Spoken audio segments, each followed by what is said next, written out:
this new task force. And I wanted to welcome everybody who's here from the task force, and Senator Miller for joining us today. I'm sure most of you know that Senator Miller was instrumental in getting this bill passed and this task force created.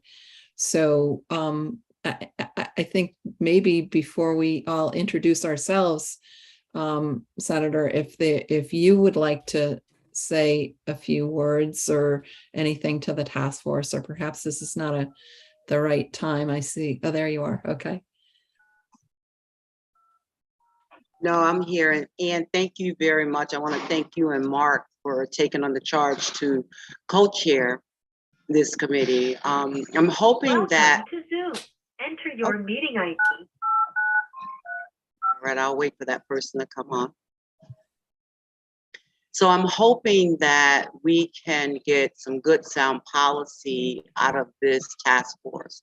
I think that because we're aging population, I think that this is an industry that needs to be looked at a lot more closely. I think there needs to be some policies and regulations in place to protect the older adults. The way it stands now, you can basically get a certificate and you've started a business. And I'm for small businesses, but I think that there are potentially bad actors out there that would harm our seniors, take advantage of our older adults. And so I want to thank everyone, not just the co-chairs, but thank everyone for taking the time to sit down and come up with good sound policy that will protect our seniors, our older adults. And because this is voluntary and you didn't have to do this. So you being a part of this process is much appreciated. Thank you, Anne, for the opportunity to speak. Thank you, Senator. And we appreciate your work on these issues and for joining us here today to kick us off. So I'll introduce myself because I think not everybody knows me, and then ask my co-chair Mark to introduce himself. We've decided to switch off chairing the meetings like legislators do, so that I'm going to chair this meeting and then he'll chair the next one, and we'll kind of go back and forth that way.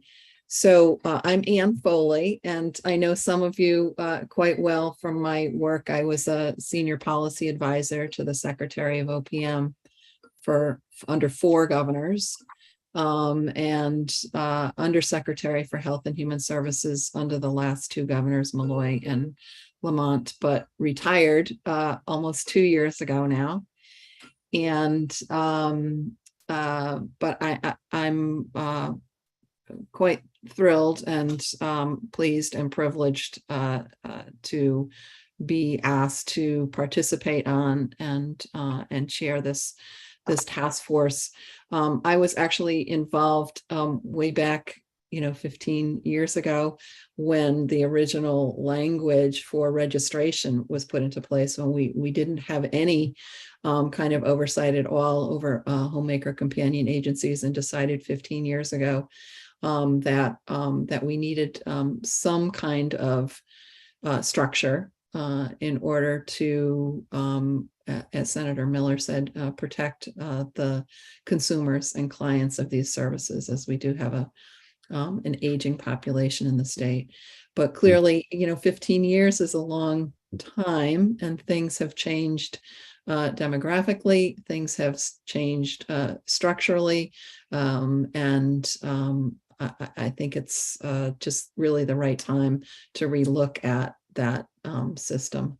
So I've been involved in a lot of different public health initiatives along the way, and chaired some task forces. We did some oversight of medical spas years ago now, and I chaired that task force and chaired the tobacco board, and was involved in a lot of initiatives, public health initiatives about that are related.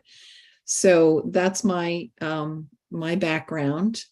And as I said, I've worked with a number of you before, and I'm really looking forward to working with Mark and the rest of you that I haven't worked with before on this important work.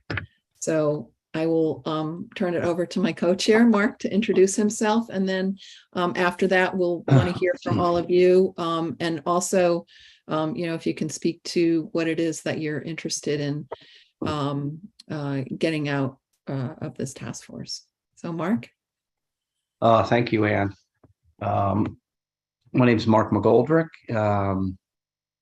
and I own I own 7 territories under the Comfort Keepers brand. I have been in the industry since 2016, and I've acquired 4 different businesses over that period of time. And I have 7 offices across the state, so I cover about 70% of the state. I currently am also the chairman of the Home Care Association of America, Connecticut chapter. This will be my 3rd year in that role. The Home Care Association is an organization made up of, its members are what we would refer to as non-medical home care agencies. In the state of Connecticut, they call them Homemaker companion agencies. We have a very robust chapter in the state of Connecticut. I think we must have 60 or 70 members. And most of the larger members in the state, most of the larger companies in the state are members of our association. And prior to my role as chairman, I was the legislative chair of HCAOA. So I have been intimately involved in working on behalf of the industry up in Hartford on all the bills that have been proposed regarding our industry. So I've worked closely with a number of the people on this call, and I thank Senator Miller for allowing me to participate in this task force. Thanks. Great. Thank you, Mark. So let's just go around and hear from each of the members about your background and your interest in the task force. And maybe we'll start with Mike Savoy.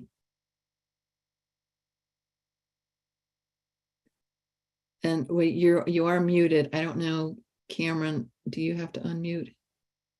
I'm sorry. You hear me now? Yep. Thank you. My name is Michael Savoy, and I'm honored to be here. And thank you, everyone, for what you do. And hopefully we can resolve a lot of issues. My family and I have owned executive care. We're currently in our 9th year. And previous to this, we were actually business owners for 27 years in the restaurant industry. But so we've been together for 36 years now. So I'm really looking forward to working with everybody. And since we resolve a lot of issues in our industry, and from day one, I was really on a mission. I didn't understand the industry, and I continue to educate myself each and every day for the last 9 years. And from really the beginning, I had a lot of problems, a lot of issues, a lot of questions, and I've reached out to so many. But the main reason, as we all know, why we're here is there just needs to be a lot more clarity and a go-to place, because I find myself asking questions. Not many people could answer these particular questions. And if I answer one question, I mean, if I let's say if I have one particular question and I ask 6 people, I get 6 different answers. So there's obviously a lot to discuss and to talk about. So I do look forward to strengthening our industry for sure. Thank you. Great. Thank you, Mike. And I appreciate what you're saying about, educating ourselves and resolving issues, because I think that those are, two of the main things that we need to do as we move forward on the task force. So thank you for that. And Chris, do you want to go next? Sure, thanks. Good morning, everyone. And thank you for having me here and inviting me to be on this committee. I'm Chris Warner. I am an administrator in a public school system, and I also run a small business as a personal development and leadership coach. I got involved with this because over the last few years, both of my parents have needed home care, and we have had some really great home care providers and some that have been really troubling for, in a couple different ways. My dad, through COVID, was very healthy, ended up suffering a COVID stroke after being on a ventilator for a long period of time. And to this day continues to need the use of a Hoyer to get in and out of bed, and has is hemiplegic. And my mom had signs of dementia prior to getting COVID, and it had gotten significantly worse after COVID. So there's, a considerable amount of help that happens at their home. So they still do live in their home with a considerable amount of help. And so I'm glad to offer my insights and experiences and celebrations and struggles. Great. Thank you so much, Chris. And I appreciate your being on here and the thoughtfulness of Senator Miller and others of making sure that we had the perspective of consumers and family members right here on the council, because I think that that's going to be very important to how we proceed. So thank you for joining us. And Leslie, do you want to go next? Hi, Leslie O'Brien. I'm the Legislative Director with the Department of Consumer Protection. I've been with the department since the beginning of 2016. And I thank Senator Miller for creating this task force. I think it's extremely important. We've watched the evolution of this industry over the last several years. I've watched it just since I've been here, but since the over the last 10 years, the number of HCAs and registries that have been created has grown by 60%.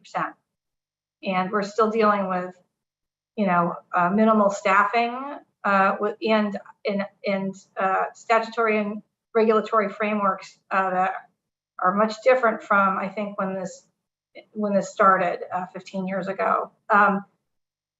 I think one of the issues that really needs to be addressed is to look at home care, because it is home care sort of comprehensively, and not just Homemaker Companion, the Homemaker Companion Agency piece that is defined in statute without any health services. And I think that may be one of the things that's at the core of some of the issues we're struggling with right now in this industry. There's a spectrum of home care, that starts from when someone is discharged from a hospital to when they may be in a place where they need some help with dinners and getting groceries and cleaning their houses.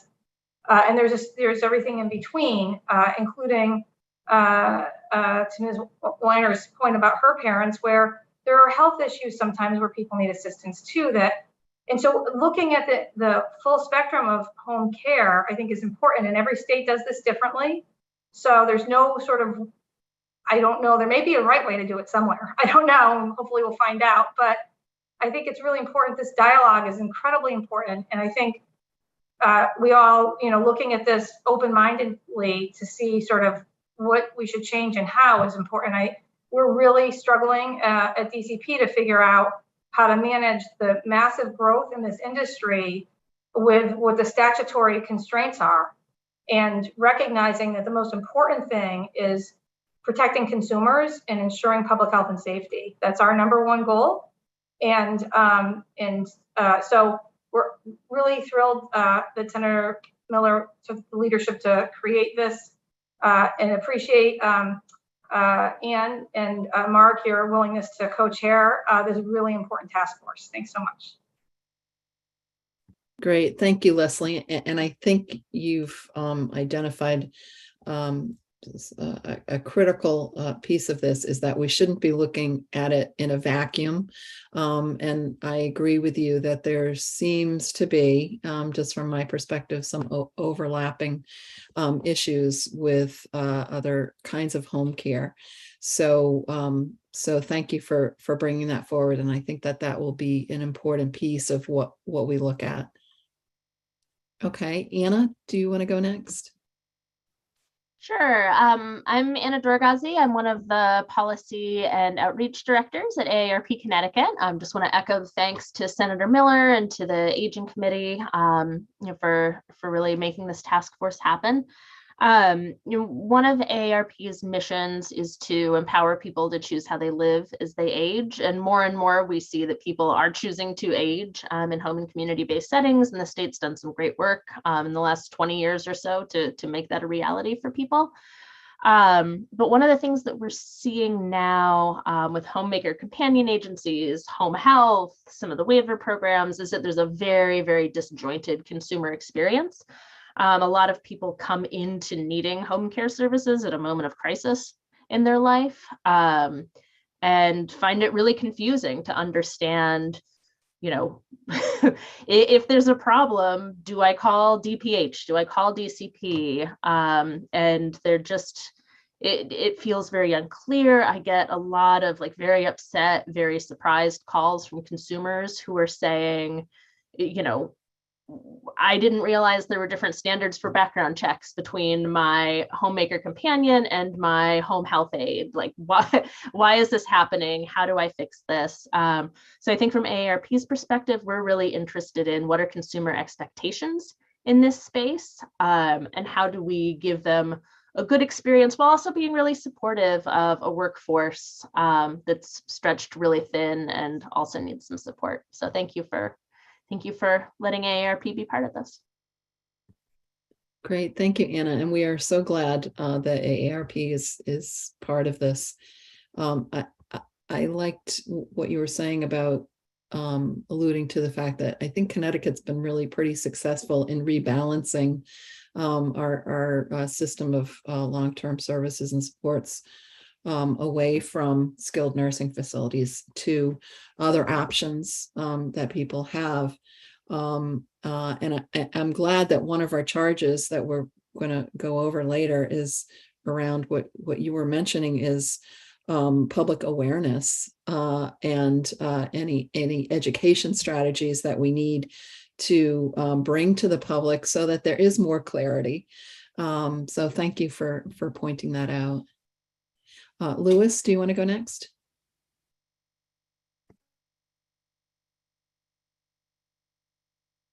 Oh, Louis, you're muted. I don't know if you can change that. Oh, are you? Could you hear me now? Yeah. Yeah. Could you hear me now? Yes. Yep. We Okay, good. Yeah. My computer audio connection is not working properly. So I'm on a telephone. You could hear me? Yes, we can hear you on the telephone. Good. Okay, great. So I'm Louis Bauer. I own Keep Me Home Care and Companions. I've been in the healthcare business for over 41 years in Connecticut, owner-operated. I've done a variety of different things. I'm in the residential care and assisted care business. I'm operator of 3 facilities. I own and operate a licensed Medicare, Medicaid certified home care agency called Keep Me Home, and I started with another entity that I formed in 1990. So I've been a provider to all of the access agencies in the state, participant of the Connecticut Home Care Program for Elders. We were an early registrant with, DCP for the, certification for our care and companion agency. So we were sort of at the forefront of that whole thing, and glad that I was asked to be on the committee. I think I could offer a lot of perspective in terms of the integration of services and an age-in-place model of care that we've advocated in our entity through a variety of linked services. I also have a division through Keep Me Home Care and Companions that does home improvement and home modifications work, and we work with Community First Choice at Allied and the access agencies for the programs that provide that. It's another adjunct service that we offer to allow people to remain at home with bathroom modifications and ramps. And, we have a small construction division that helps coordinate those services. So clearly, the need is there for perhaps relooking at the structure. We're in the same arena that we were when I started out, I think, with the Keep Me Home Care and Companions, entity that I have now, which was in, the early 2000s. And definitely perhaps even starting right at the beginning and looking at the entry point into having DCP, approval for your agency. I don't think the criteria has changed in, 20 years or so. So I think that's a challenge where definitely the dynamics of the marketplace have changed. The integration of technology is something that has to be seriously looked at. Certain companies have IVR systems, the electronic check-in systems, as we do, adjunct to SANDATA as the Medicaid system does. Other, companies don't. There's all different kinds of structures and things I think that we have to look at in the bigger picture rather than just a, pigeonholing 3 or 4 different areas, because the system certainly needs to relook to be able to offer the best we could within, the tools and the resources that we have, especially in today's marketplace. Great. Thank you so much, Louis. And thank you for persisting with the technical difficulties of being able to get on the phone and communicate with us. We appreciate that. And I think that having the industry so well represented by yourself and others who are really very knowledgeable and have the direct experience of the system as it's working or not working is going to be really valuable to us in identifying problems and coming up with solutions, because you're the folks that really are so familiar with how it's working or not working. Great, thank you, Louis. And Sheldon. Good morning, everyone. I am Sheldon Taubman. I am the litigation attorney at Disability Rights Connecticut. We serve people with a whole range of disabilities. But for 30 years before that, I was at New Haven Legal Assistance, where I was basically a health advocate and more specifically a Medicaid advocate. So I really know the Medicaid program really well. The Cervonian Bog, as a judge once referred to it as, because it's a very complicated program. And in that, I frequently dealt with the issues of access to services through, I'll say, the broad term home care agencies. I really, with the question that Anne asked, which is, what am I looking to get from this? I'm not looking to get anything. I was asked to be on it. I'm honored to be asked. Thank you. But I'm really not that knowledgeable about this particular slice. So I'm really looking to learn. It does fit within the priorities, though, of my organization, because for people who are familiar, Disability Rights Connecticut, it's it used to be years ago a state agency called the Office of Protection and Advocacy for People with Disabilities. We became a nonprofit 4.5 years ago, I think, under a declaration by Governor Malloy. And the other thing and the branding thing is that the PNAs are now generally called Disability Rights X State, just to people understand that. But anyway, one of the key sort of orientations of protection and advocacy offices has always been abuse and neglect of people with disabilities.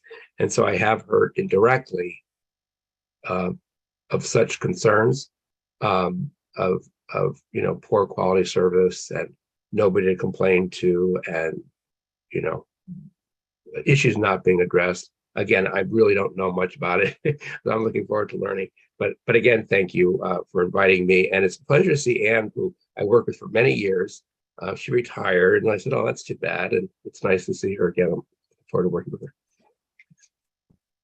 Well, thank you so much, Sheldon. And for those of you who don't know Sheldon, he is an advocate extraordinaire. I did work with him when he was at legal assistance and working on Medicaid issues. So it's nice to see you in your new role, focusing on people with disabilities, and in this case, what they need from homemaker companion agencies or home care in general. So I know that you say you don't know much about this, but you're one of the sharpest minds I know. So I think that you're going to add a lot to this task force, and I'm glad you're on it, Sheldon. Okay, so Senator Miller, we already heard from you. I'll go to Christy. Good morning, everyone. Thank you very much for having me today. And Senator Miller, thank you to you and members of the Aging Committee for appointing me to this task force. I'm very honored to be here. I am the Director of Public Policy for the Alzheimer's Association Connecticut chapter. And in this role, we provide, information and referral, education and training. We have a 24-hour helpline. We provide advocacy, and we also are the largest private nonprofit funder of research in the country. And the reason I'm here, and I really appreciate everyone's comments thus far, I'm going to touch on a couple of things, is that we at the Alzheimer's Association, one of the things we emphasize is for people to get that diagnosis, right? If they're noticing signs, to get diagnosed. And what we know is that 70% of those people who have a diagnosis, they're being cared for in the home. So when people call our helpline, and the folks on our helpline are looking to provide guidance and services and make recommendations for agencies that these families should contact to try to find the right fit, we want to make sure we're providing them with the right guidance, that we're providing them with, an agency that can handle someone who has the diagnosis of dementia, whose staff members are trained to work with those families that have that. And then also, if a family member calls and is having some difficulties, where we refer them to follow up. I believe somebody else mentioned, who do they follow up if they're having an issue around care in the home with a particular agency. And I think, the broad issue of home care, most consumers, I think Anna was the one that mentioned, do not know the difference between the skilled and the non-skilled agencies. And I think that I'd love to see some more clarity around that. And I also would love to be able to say, that we know that X agencies provide good dementia care, and that there is trained professionals that are, educated in the symptoms of Alzheimer's disease, the behaviors, communication techniques, things like that. So those are the things that I'm looking to have conversations about to really help our family members. Fantastic. Thank you so much, Christy. And I agree with you. And I think a number of people have mentioned, the difference between the skilled and non-skilled agencies. And it's confusing for people who are even, in doing this kind of work. So yeah, I can imagine the impact on consumers and consumers who have, compromising medical conditions. It makes it even harder. So we're glad you're here, and thank you for joining us. And Mairead has joined us, which is wonderful. So Mairead, do you want to introduce yourself to the group? Yes, good morning. I apologize for being late. Like every state agency, we're a little lean right now, so I am in the field working as well. So just trying to make sure everybody has their needs met. So I'm Mairead Painter. I'm the state long-term care ombudsman, and I'm here sort of in a couple of different roles as the state long-term care ombudsman, but also as the co-chair for the Elder Justice Coalition, in addition to the co-chair with Anna Dragazi on the Right Size Rebalancing Steering Committee. And in each of those areas, we understand there's questions and concerns related to homemaker companion agencies, and having the ability to ensure, to Christy's point, that people are informed about what they're purchasing and what those expectations are, and what they can ask the person to do, or why the person maybe can't do something. So really teasing that out and ensuring that individuals in the community themselves or their loved ones have the information they need in order to make a decision about who's in their home and that they're protecting themselves. So thank you, and thank you for having me as part of this group today. Great. And thank you, Mairead, and thank you for being the state's long-term care ombudsperson and really advocating for what family members and consumers need. And thank you. You missed some of the introductions, but much of a lot of what you said was echoed by other folks. So I think it's terrific that we're all starting out with expectations about what we can and should do in this on this task force in terms of resolving issues that are of concern to consumers, family, and the industry, and the state regulatory authorities. One of the things that we heard was kind of the confusion between the different levels of care and how they're regulated. And well, before I go further, actually, there's one more introduction that we ought to make, and that is Cameron Clark, who is going to be our administrator for this task force.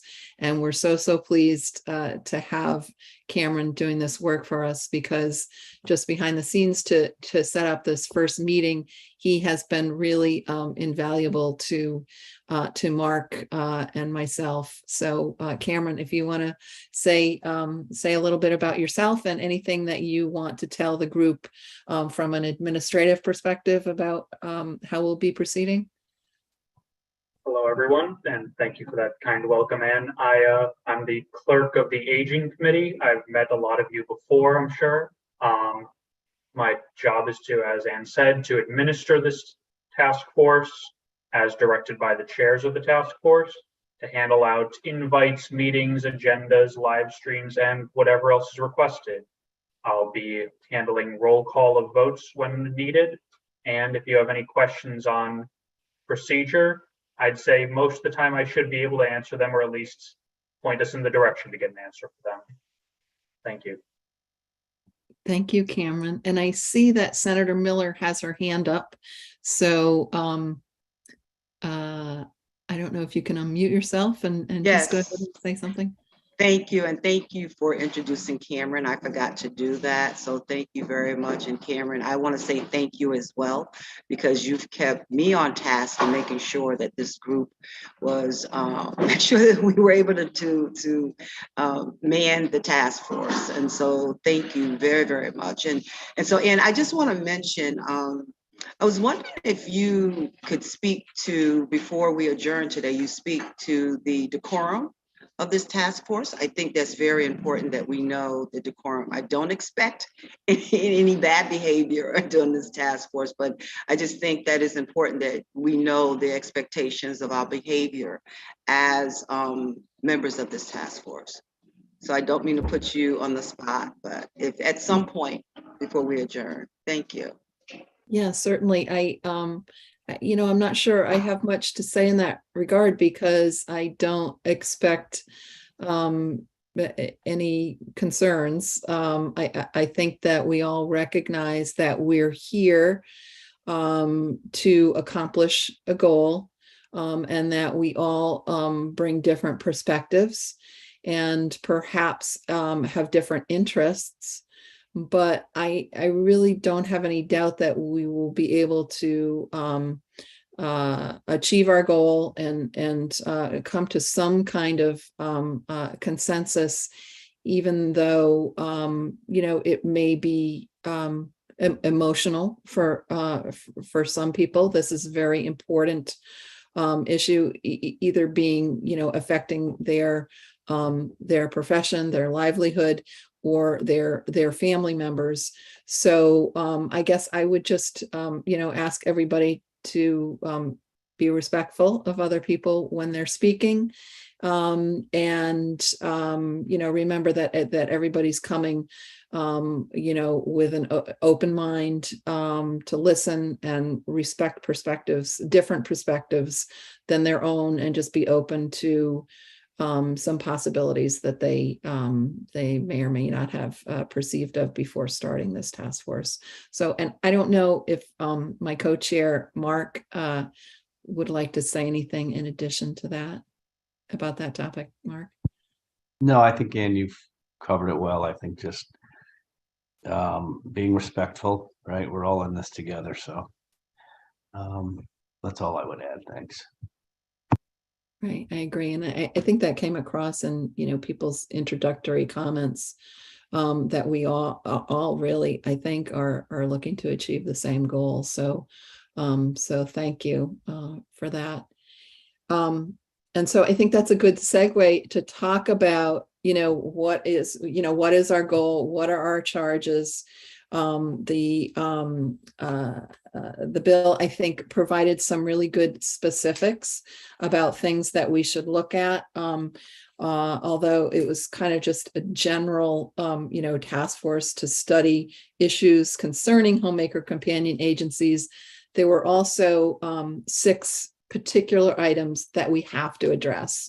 So there will probably be other things that come up, but I will be making sure that we at least address the 6 things that were in the statute, because I'm very big on, we were given this charge and we need to address each one of these 6 things.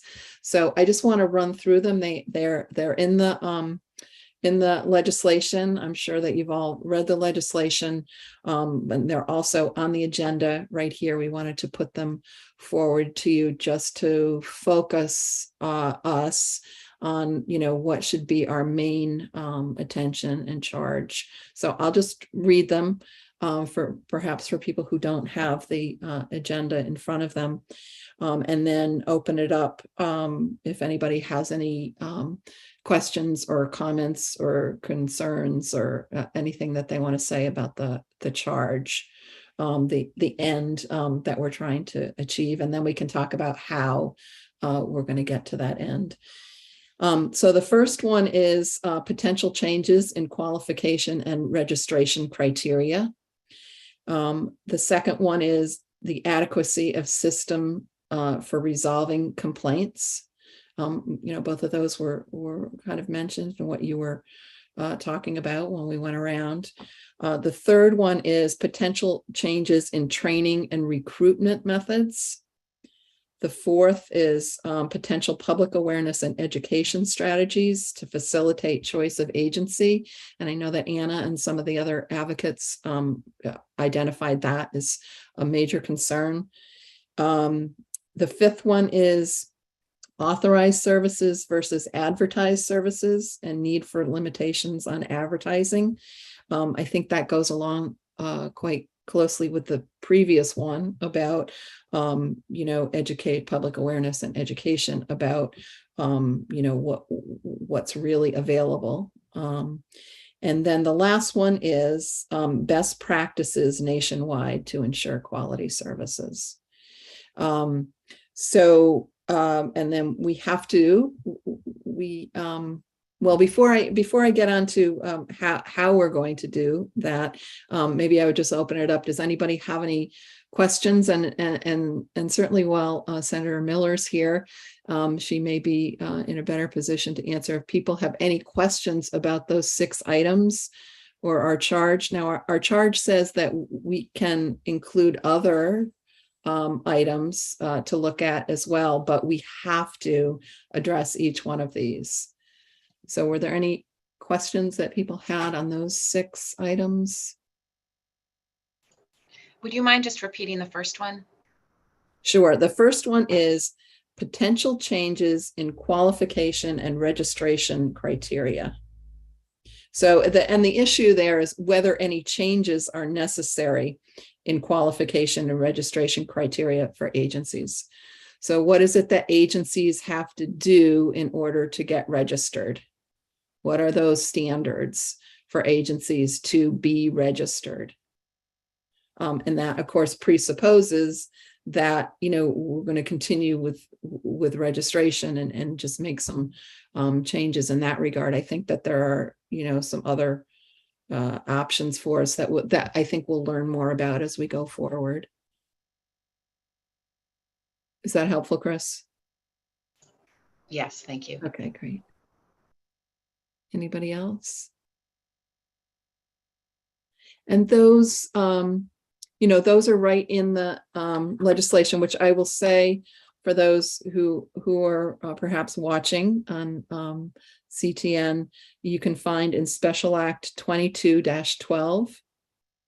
And it's a very short piece of legislation which just lays out the creation of this task force and what it is that we're to look at. And the next item on here is when we have to report back, which is January 1st. And we report to the Aging and General Law committees. So it's a very tight timeline. We didn't get going quite as early as was suggested in the legislation, but Mark and I talked about a potential way to get to the end and get to a January 1st report with recommendations. And you can see that under the next agenda item, which is lays out our our meeting schedule coming up and how we think we might get to having a report with recommendations by January 1st. So, so this meeting is an organizational meeting only. Did you want to say something, Mark? Were you waving? No. Okay. No. Okay. So this is our organizational meeting just to, meet each other, to review what our charge is, and to talk about, how we'll proceed from here. So this is the part where we can talk about how we're going to proceed from here. Mark and I thought that it would be most helpful to start at our next meeting with some foundational information so that we're all kind of starting on the same page with what is the current existing situation. And that's kind of got two fronts. One is the current existing, regulatory situation. And Leslie is going to make sure that the Department of Consumer Protection puts together a nice presentation for us on, what's the current statutory framework, regulatory framework, how many agencies do we have, difference between agencies and registries, and then something on the complaints that they're getting and receiving, the volume and the nature of the complaints that they're receiving. And then, any concerns, I guess, that DCP wants to bring forward. The other part of that, before I ask Leslie if there's more that she wants to say about that, is to understand how Connecticut is situated as compared to other states. So, we can talk, among ourselves and with DCP about, how things are going in Connecticut, but it doesn't really give us a sense of, how we compare with other states. What is it that we're doing? Are we doing things completely differently than other states, or are other states doing things exactly as we're doing? Are there other models out there that we want to start thinking about right in the beginning? So the Department of Public Health, because they have relationships with all of the other states in terms of this issue area, where DCP I don't think does, they can bring to the table a presentation on what other states are doing. So was there anything that you wanted to say, Leslie, about that next meeting and what DCP thinks they can offer? And then maybe I'll open it up and see if people have things that they want DCP to cover in their presentation for the next meeting. I thought you captured very well what the expectation is for our presentation, and I appreciate that. I don't have anything I think to add to that. I thought that was very good description, and we're preparing to do that. Thank you. Okay, so are there members of the task force that have requests or ideas or things that they would like DCP to make sure cover in their presentation so that we're all aware of, the current situation.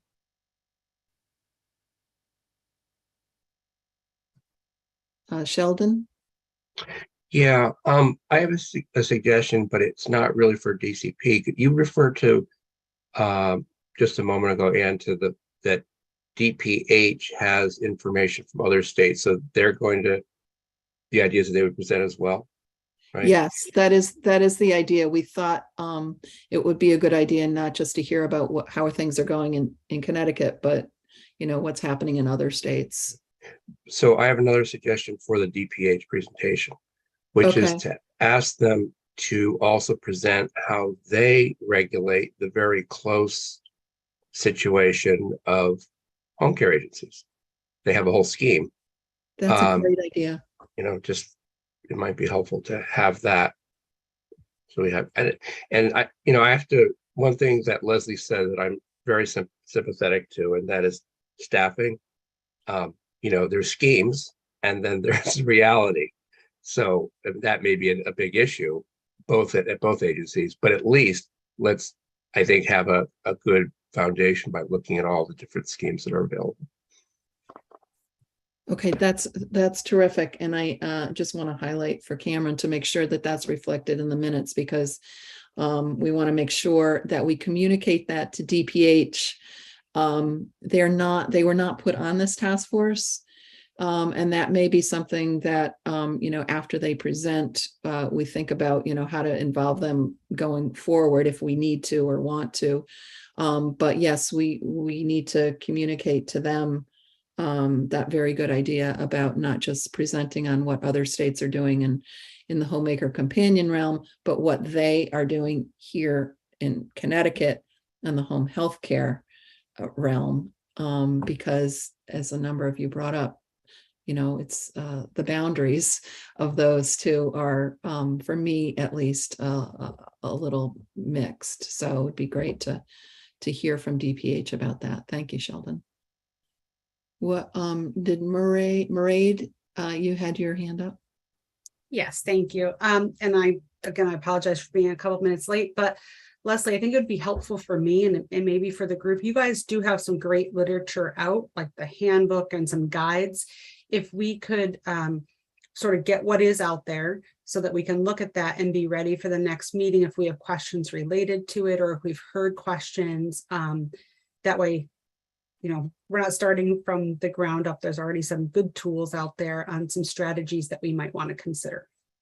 Happy to share our guides. Thank you. Great, thank you both for that. Okay, Anna?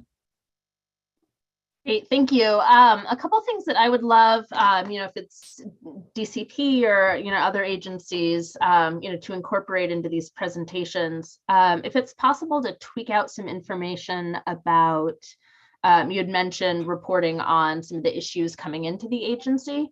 If we could get a sense of what the resolution is for some of those, and then also are there trends? Like, are there certain,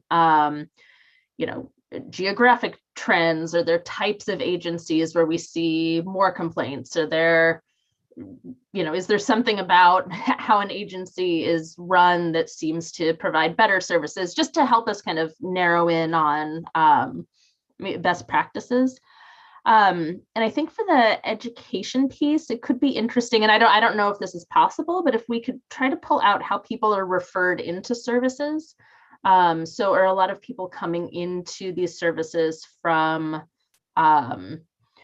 is it hospitals? Is it word of mouth? Is it, other sources of information? Because that might be able to help us target any educational efforts. And, if no one's visiting a state website to get information and referrals about Homemaker companion agencies, then our solution here shouldn't be, let's put information on a state agency website. It should maybe look a little bit different.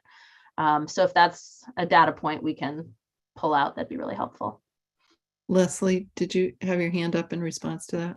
Thank you.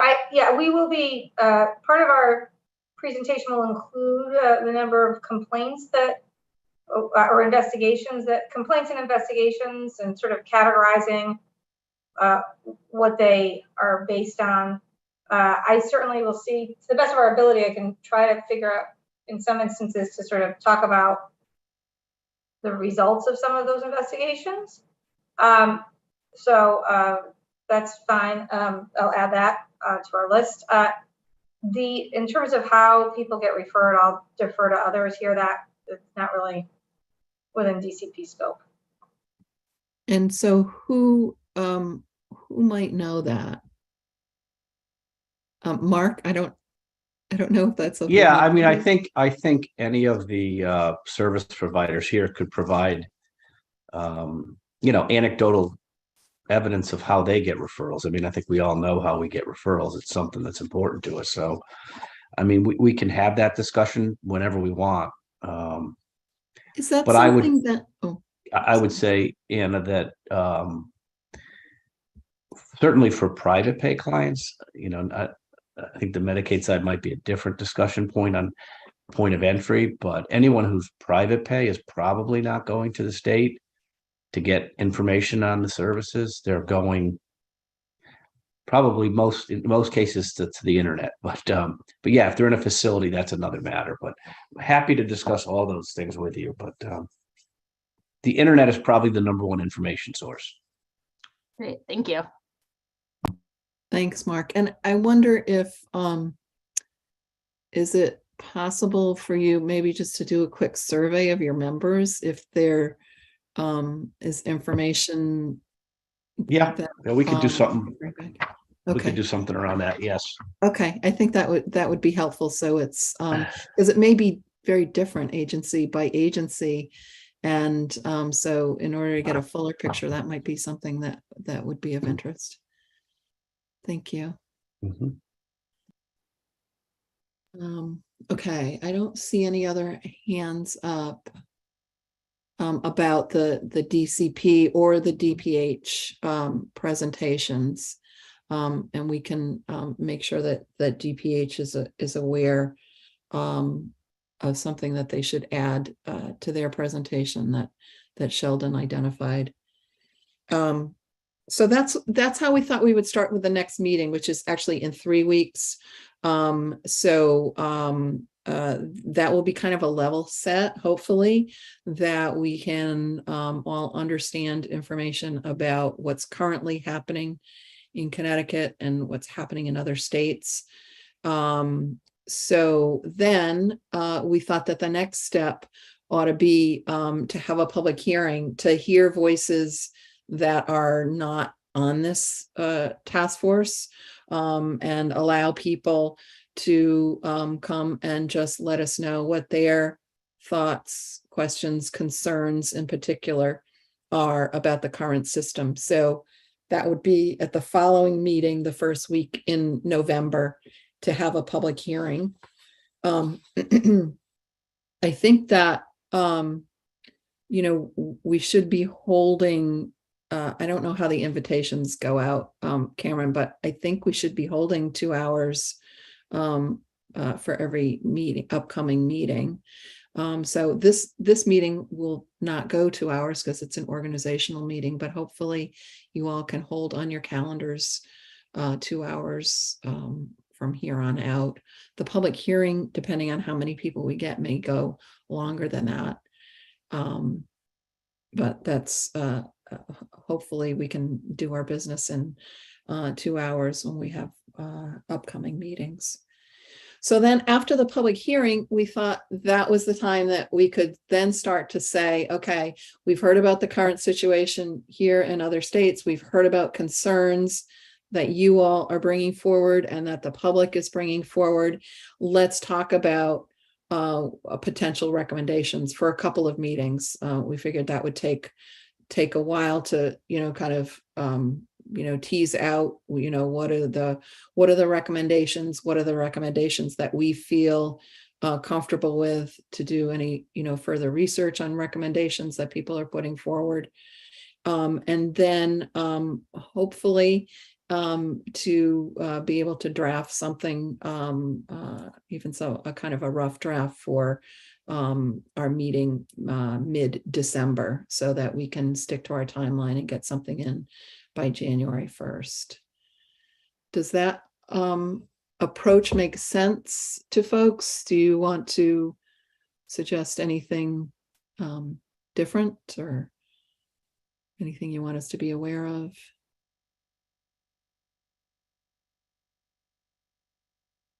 Okay. If not, I might ask my co-chair and Senator Miller if you have concluding remarks that you'd like to make before we adjourn. I believe Christy Cabell has her hand raised. Oh, okay. Thank you, Christy. I just put it up. Thank you. Okay. Are you open? I'm speaking because we are part of a national organization. For any kind of data point or any kind of information from our organization that I could just send to you for consideration in terms of what other states are doing. Is that something that could be helpful? Yes, but I want to be careful about, DPA, any conflicting information with DPH.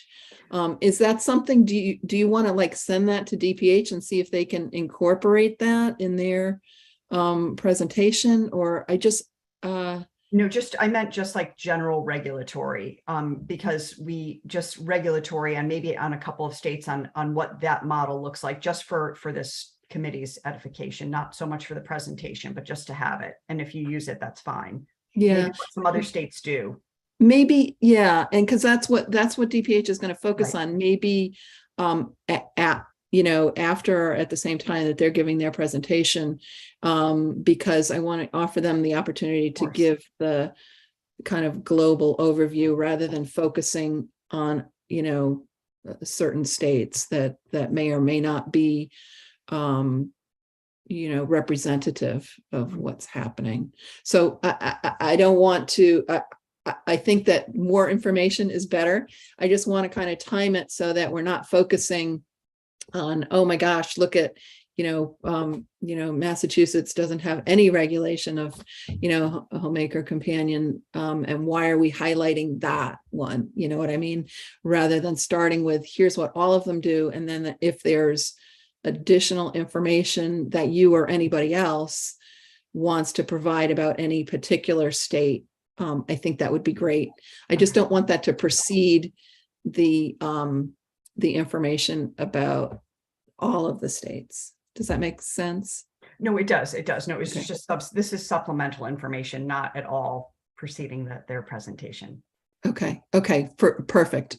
Yeah. If you can hold on to that till the next meeting, and then we can get that out to everybody, that would be great. Other questions? Or yeah, Michael, do you have your hand up?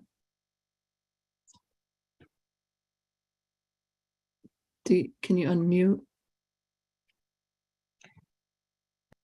Yeah, I didn't have I have a poor internet connection. It keeps going in and out, so maybe it unmuted. But I was wondering, I've been doing a lot of research, doing my best, trying to put everything together, and I'm sure majority of you have spoken to Leah Cantor at length, and I have too, and I think it's kind of wonderful as to what she's done and all the time, energy, and effort she's put into this because of what happened to her father. She sent me over a wealth of paperwork, and I've absorbed everything and taken it all in, and I'm trying to do my homework. And what I did was, since we are limited in time and our Zoom meetings, hopefully we will get to meet in person. But so what I put together some information, some questions, some issues, just perhaps I did my best. Try, so everybody could kind of absorb on their downtime in between this meeting and our next meeting. And I'm sure a lot of it, most of us, Mark, are very well aware of what I'm speaking of, but I tried to print it out clearly. And I also include a lot of questions that even now, after being in the industry, I'm in 9 years, I still don't have the answers. So it's like, so I even listed a few questions, and these questions I've reached out to the state, I've reached out to even Matthew Hallisey and a lot of healthcare professionals, and no one ever gives me a direct answer. So So I was just wondering if after our meeting today, I could forward the information that I put together to everyone, just to look it over and try to absorb it, and maybe we could talk about it a little about certain aspects of it. So I think it's some good stuff in there at our next meetings. I see that Senator Miller has her hand up, and I think maybe it's in response to that, Senator. Is that right? Yeah, why don't you go ahead? Yes. So Michael, thank you for mentioning Leah's name. It's Leah Cantor came to me with some concerns, and so that's how this task force was birthed. Leah has also sent me information. I'm going to ask the chairs that information does not be disseminated, because you spoke to Christy about disseminating information before the presentations. If there's some information that members want to share, I would appreciate, Madam Chair, if it's shared after we've received the presentations and after we've had the public hearings. Because I think that is important that we all have an open mind. If that information is released to the members, I don't know how much of an open mind we would have. So I think that we need to hear from the public in general, not just Ms. Cantor's views or any member of the committee's views. I think that we need to hear from the public at large.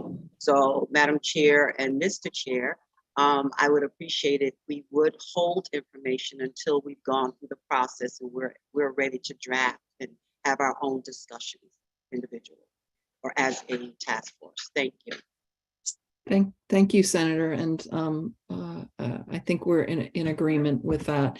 That was the whole reason that we wanted to do the first meeting on the factual information about Connecticut and the other states, and then the public hearing, as you mentioned, is a great opportunity to release and share information about what people's concerns are, what their questions are, and I think the timing of that will work pretty well. I should ask my co-chair if you agree, or you have anything that you wanted to say about that, Mark. Yeah, no, I agree with yourself and Senator Miller. I think the next two sessions are going to be very informative, and there's going to be a lot of information dispersed. There's going to be a lot of subject matter discussed, and I think when we conclude the public hearing, we're going to have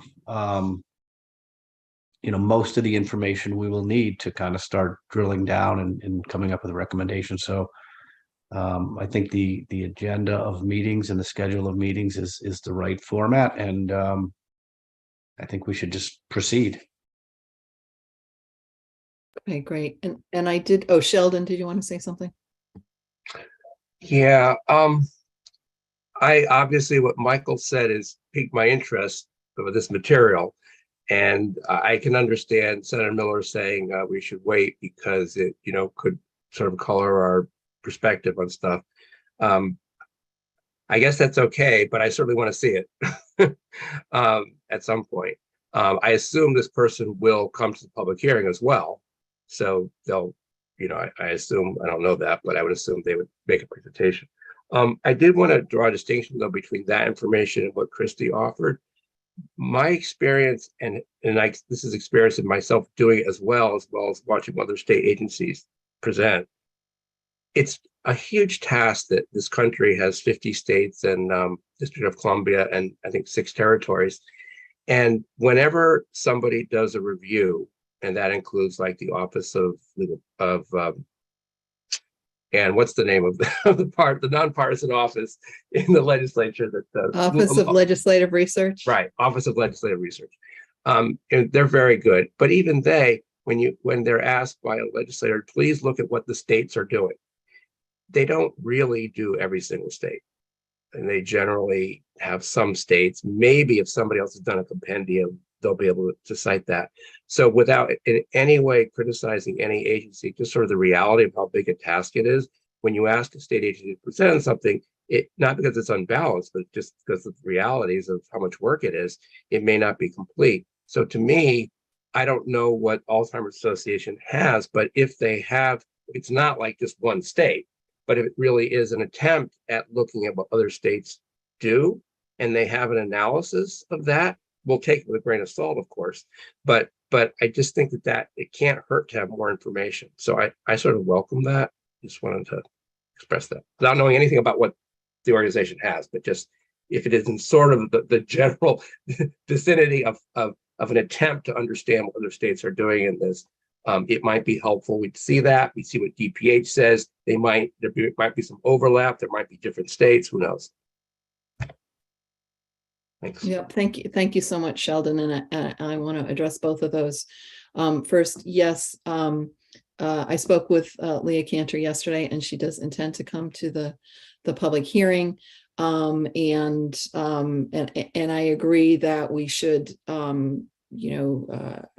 get information to the task force and not, withhold information from the task force. It's just a matter of timing on that. And so I think you were in agreement that we ought to wait until, closer to that public hearing, which, by the way, I should announce for people who are watching this, will be Friday, November 4th at noon. So that's the great time for us to start to hear from members of the public about what their experiences, what their problems, what their concerns, what their questions are, in whatever format, whether it's people who come and speak, or people who just send something in, and all of that will be presented to the task force for our reading and understanding. And with regard to the information that Christy has, same thing. I think that it's you all have great judgment, and I'm not suggesting that by releasing that it's going to color your judgment one way or the other about what DPH is presenting, whether it's complete or incomplete. I just want to stage that so that all of that information is kind of at the same time, so that you can see it at that time, rather than releasing something now and then people kind of dig into that and start asking questions on that, and then without the benefit of DPH's high level overview of what's going on in the state. So I was just suggesting that we wait until that time in 3 weeks to release what Christy has that will supplement the information from DPH. Chris, did you want to say anything further, Sheldon? I'm sorry. No, I'm saying that makes sense. Okay. Yeah, appreciate it. Thanks. Chris, I saw your in real life hand go up. Do you have something to say? No, sorry. That was somebody walking by my office window and me giving the signal, give me 5 minutes. Okay. Got it. Okay. So I think, I don't know, are there other questions, comments, concerns that folks have either about our charge or about how we are intending to proceed to meet our statutory obligations? Okay, if not, then I would thank my co-chair Mark, and our staff person Cameron, and Senator Miller, especially for joining us, and all of you for bringing your knowledge and expertise and perspectives to this task that we have before us. And if there was no further discussion, I would ask for a motion to adjourn this organizational meeting of the task force. Anybody? Motion to adjourn. Second it. Okay, great. So my understanding from Cameron is that we don't need to vote on a motion to adjourn. We just need to have it moved, and we are adjourned. So thank you, and I will see you at the next meeting, which is Friday, October 21st at noon. All right. Have a good few weeks, everybody.